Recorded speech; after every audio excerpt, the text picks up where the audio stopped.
Today's lesson is from section 1.8 and it is least common multiple. And this is in the intermediate math text, page 37.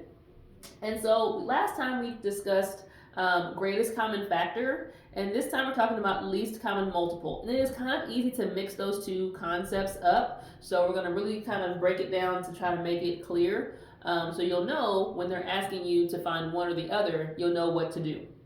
All right. So first off, we know multiple sounds like multiplication. And that may be a key to kind of help you here, is that we're talking about multiples of a number. And when you have two numbers, you're trying to find what is the smallest multiple that they have in common. Like what's the first one when we go in order that they share. So the example they have in your book, and this is kind of the long way to do it, is let's say we had 3 and 12, right? And we wanted to find the least common multiple for 3 and 12. I could just list all the multiples, right? I could do, 3, 6, 9, 12, 15, 18, 21, right? And keep going.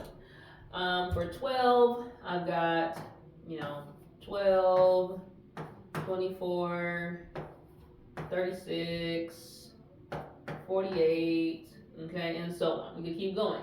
But the reason I didn't keep going was because I already noticed a common multiple. I could go further here,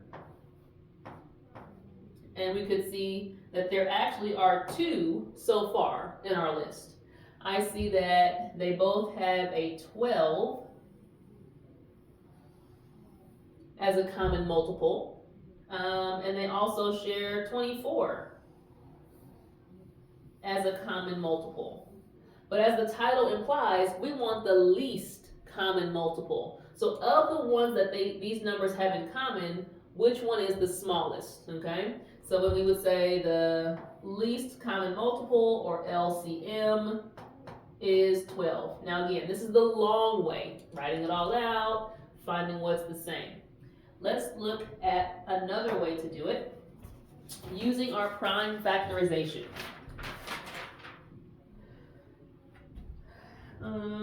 Let's see, if we did it for 3 and 12, if we want to use prime factors,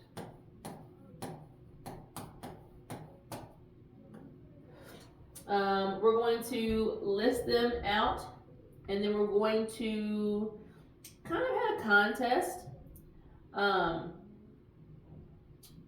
to see who has the most of a particular prime factor, okay? So first we're going to list the prime factors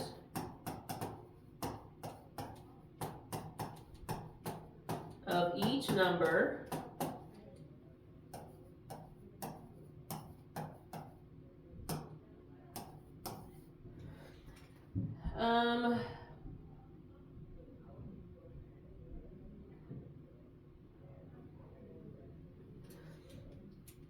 we're going to choose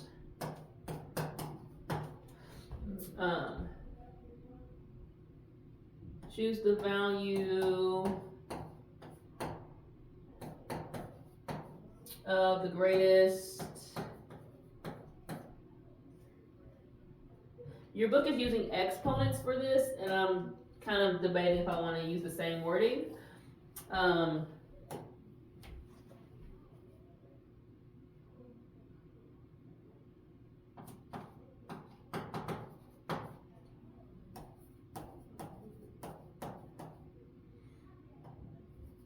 Prime number with the greatest exponent.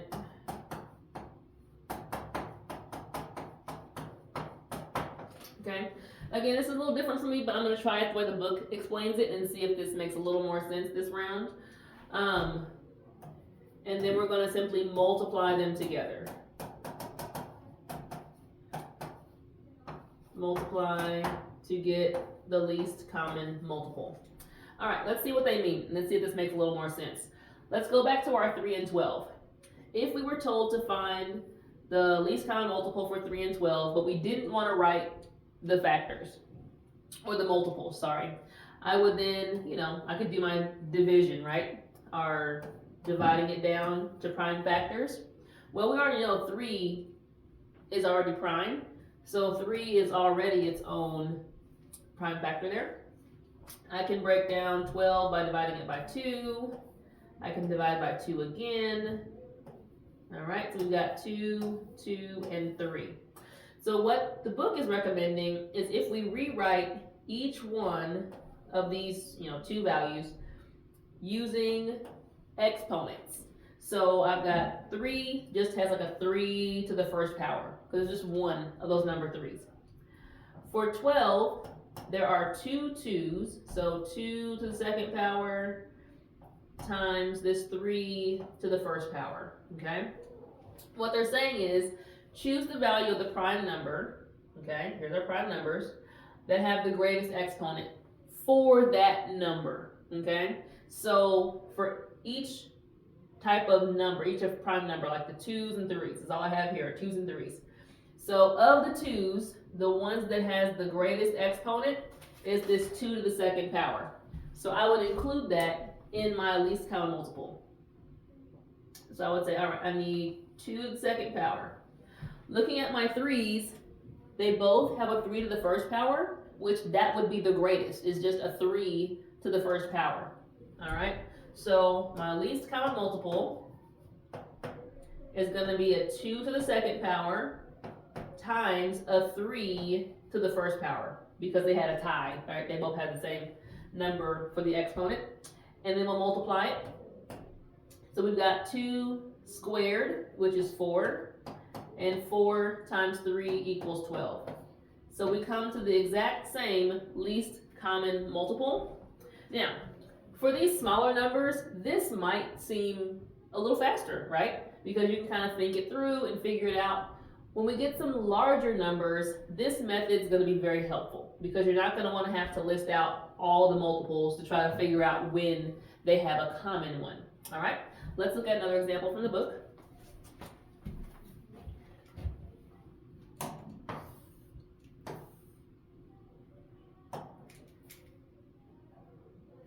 All right, this example is 1.8b.